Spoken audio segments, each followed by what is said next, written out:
이거 세계에서 한 주일에 12만 명씩 와서 훈련 받으면 매 1년 내내 월드컵 하는 효과, 1년 내내 올림픽 하는 효과가 일어난다면 우리나라에 미치는 영향은 감히 이게 만약 서울에 있으면은 네. 어느 나라도 서울을 공격할 수가 없습니다. 군사력으로. 그런 그 무지막지한 효과가 있는 것이죠. 돈도 그렇지만은. 예. 지금 목사님이 12,000명이 여기서 근무한다고 그랬는데 그게 바로 유엔이 그 정도 되는 겁니다. 지금 뉴욕에 있는 유엔이. 예. 그러니까 뭐 이거가 된다면은 그러면은 한국이 미국을 능가하는 그렇죠. 하나님의 나라가 되는 거죠. 예. 그렇지 않아도 미국의 미래학자 무슨 토플러라든지 또 아니면 뭐 하버드 대학교 로버트 베로라든지 또 누구 하나 있죠. 무슨 뭐 교수 하나, 그 교수님 말씀 자주 하는 그런 분들이 한국에 대해서, 예? 그 골드만삭스도 그렇고, 예. 한국의 미래에 대해서 반드시 대한민국은 이대로 가지 않는다. 예? 그 사람들이 미국 사람이기 때문에 항상 미국은 먼저 앞서요. 미국 다음에 나라가 된다 그래. 예. 근데 내가 볼 때는 미국도 우리한테 져.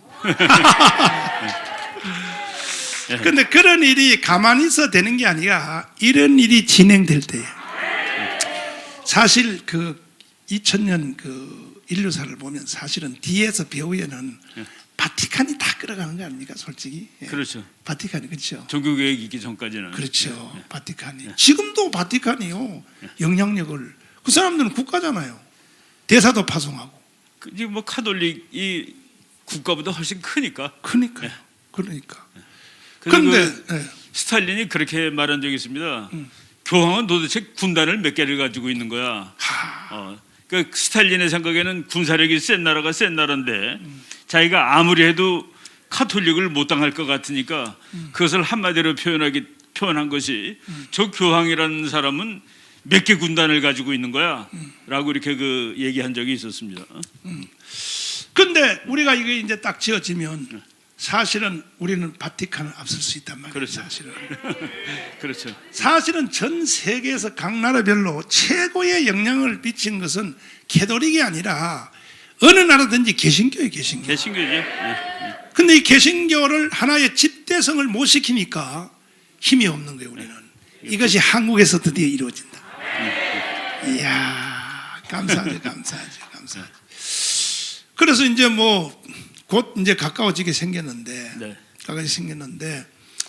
그 미래학자들은 우리 대한민국의 미래에 대해서 한국식으로 통일될 경우에, 대한민국 체제로 통일될 경우에 대해서 그게 지금 이제 우리나라 최근에 국제정치학자 중에서 제일 예측을 탁월하게 하는 사람을 그 미국의 조지 프리드맨 박사라는 사람으로 봅니다. 그렇지, 맞아요. 조지 프리드맨이라는 사람이 있고 그 사람하고 같이 일하던 사람 중에 피터 자이안이라는 또 학자가 있어요. 그 피터 자이안은 지금 40대밖에 안 됐고 조지 프리드맨은 이제 70 정도 되신 분입니다. 조지 프리드맨이 뭐라고 그랬냐면은 자기가 몇 년이라고 예측을 할 수는 없는데 한국은 곧 통일이 될 것이다. 그러니까 물론 이제 그 사람은 대한민국이 통일하는 거예요. 그렇지, 그렇지. 그러면 이 한국은 엄청나게 센 나라가 될 것이다. 그렇지. 엄청나게 센 나라가 되는데 그 프리드맨의 특기 중에서 유명한 것은 중국이 아닙니다.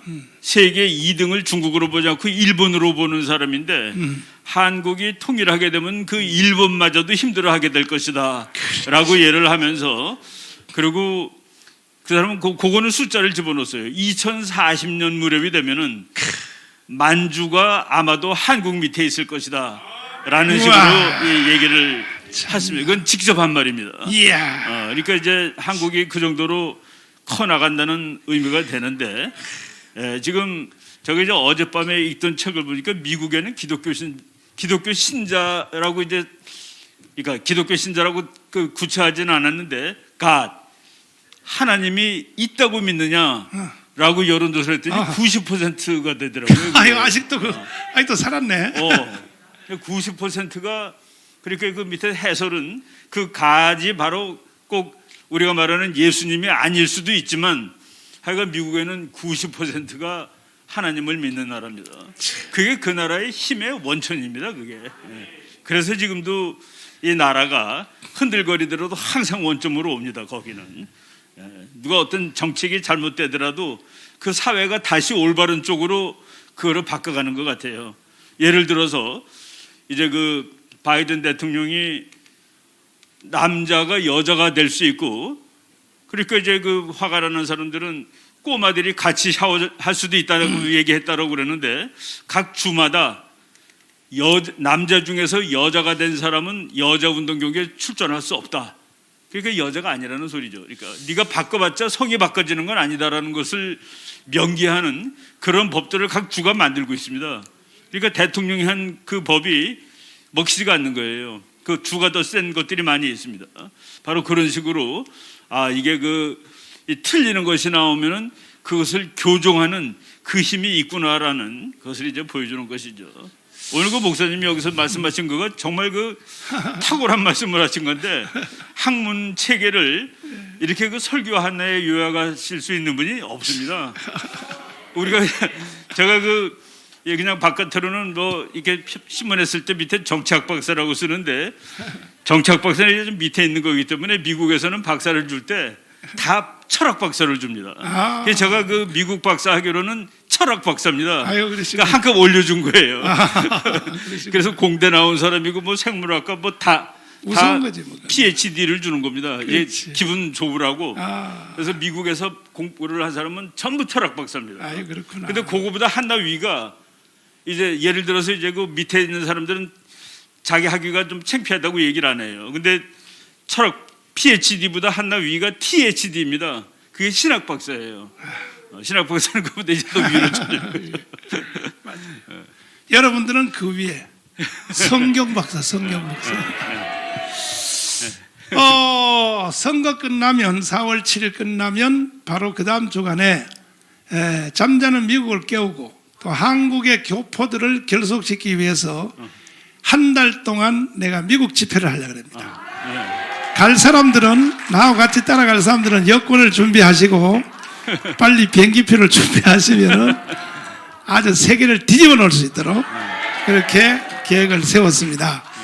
위대한 일이 일어날 것입니다. 성령이 강타할 것입니다. 이번 주 한 주일도 승리합시다. 자, 성교 한국 가겠습니다.